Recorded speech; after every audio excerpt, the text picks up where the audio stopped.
Want to check your Spectrum Mobile voicemail from another phone? It's simple. The core method involves dialing your own Spectrum Mobile number from any phone. When your voicemail greeting starts, press the star key to interrupt. You'll then be prompted to enter your 4 to 6-digit voicemail passcode. Alternatively, you can dial star 86, which is a universal voicemail access code, followed by your passcode when prompted.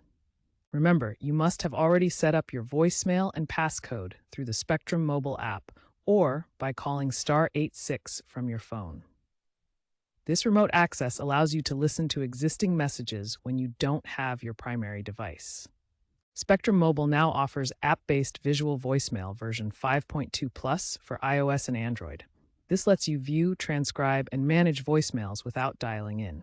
The app provides an intuitive interface where you can see your voicemails listed clearly, play them back, and manage them easily. Biometric passcode options like fingerprint or facial recognition enhance security for accessing your voicemail. To stay safe, use strong passcodes and consider enabling two-factor authentication if available. The future points to full cloud-based voicemail with AI-driven summaries and prioritizations.